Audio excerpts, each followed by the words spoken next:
Salut à vous tous, ici Jeff Rose. Bienvenue dans ce nouvel épisode de Opinion GPT.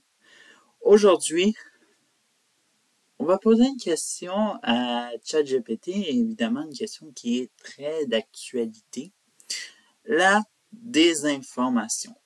Vous savez, la désinformation est un sujet qui soulève les passions aujourd'hui, tellement que les médias traditionnels accusent sans cesse un camp et l'autre l'accuse en retour.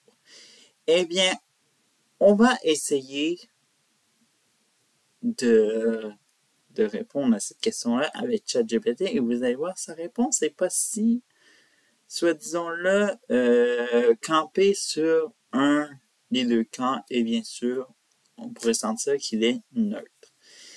Alors donc, la question que je lui ai posée, traditionnels peuvent-ils faire de la désinformation? La réponse de ChatGPT a été, comme je vous le dis, un petit peu neutre selon moi. Oui, les médias traditionnels peuvent faire de la désinformation tout comme les médias en ligne et d'autres sources d'information. La désinformation se réfère à la diffusion délibérée de fausses informations ou d'informations trompeuses dans le but de manipuler ou de tromper le public. Cela peut être fait intentionnellement pour promouvoir un certain point de vue, influencer l'opinion publique ou même nuire à des individus, des groupes ou des entités spécifiques. Il est important de se rappeler que les médias traditionnels sont composés d'êtres humains. Bon, on ne le savait pas. Merci ChatGPT. Qui peuvent être sujets des biais, des erreurs de jugement ou des pressions extérieures qui peuvent conduire à la diffusion involontaire de désinformation. Bon, je vais arrêter et je vais m'exprimer mon point de vue de ce que j'ai lu de cette phrase-là. Soit disons-le, des biais, des erreurs de jugement ou des pressions extérieures qui peuvent conduire à de la désinformation. Des fois, on diffuse une information, mais les médias sont très politiquement corrects, comme vous le savez, et ça, on le sent très bien. De plus, certains médias traditionnels peuvent être affiliés à des intérêts politiques, économiques ou idéologiques particuliers, ce qui peut influencer la façon dont ils présentent et interprètent l'information. J'espère que vous en connaissez un média qui est, soit disons-le, intérêt politique, économique ou idéologique particulier.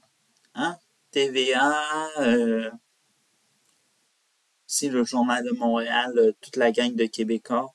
Je pense que cette phrase vous concerne un peu.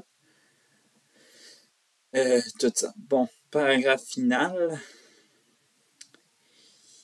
Il est essentiel de faire preuve de discernement lors de la consommation d'informations provenant de n'importe quelle source médiatique,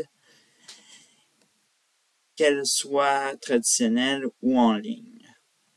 La vérification des faits, la consultation de multiples sources et la prise en compte de différents points de vue peuvent aider à éviter de se laisser tromper par la désinformation. Et ce dernier paragraphe-là, le paragraphe final, je le trouve super chouette parce que, évidemment, excusez-moi,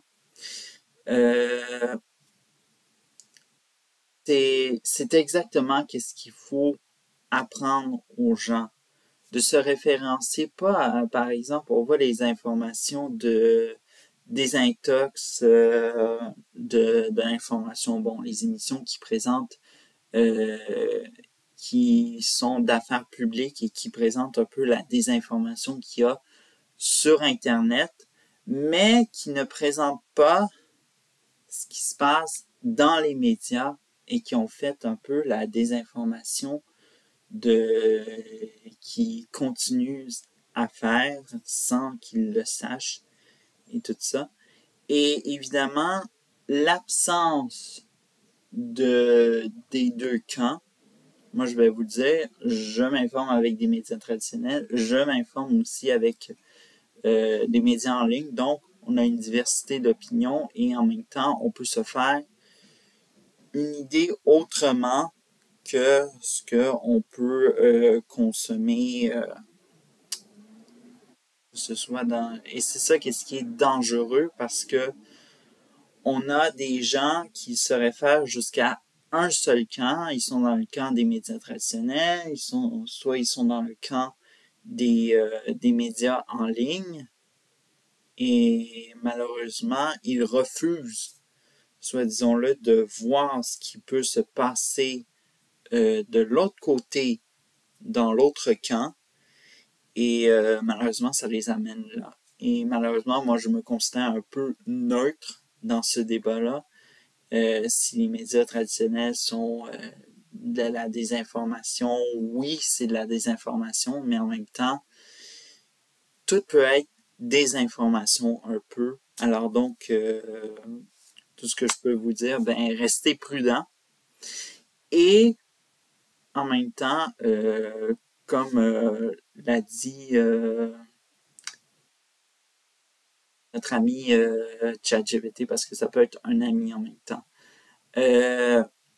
Notre ami ChatGPT, il faut faire preuve de discernement lorsqu'on consomme des informations et tout ça. Alors donc, c'est tout pour cet épisode de Opinion GPT. On se retrouve jeudi prochain. Pendant ce temps-là, mettez un pouce bleu, mettez un commentaire, puis aussi abonnez-vous, bien sûr, pour évidemment d'autres vidéos intéressantes sur ma chaîne YouTube. Et j'ai oublié de le dire en même temps, mais aussi partager le contenu sur les autres réseaux sociaux, évidemment.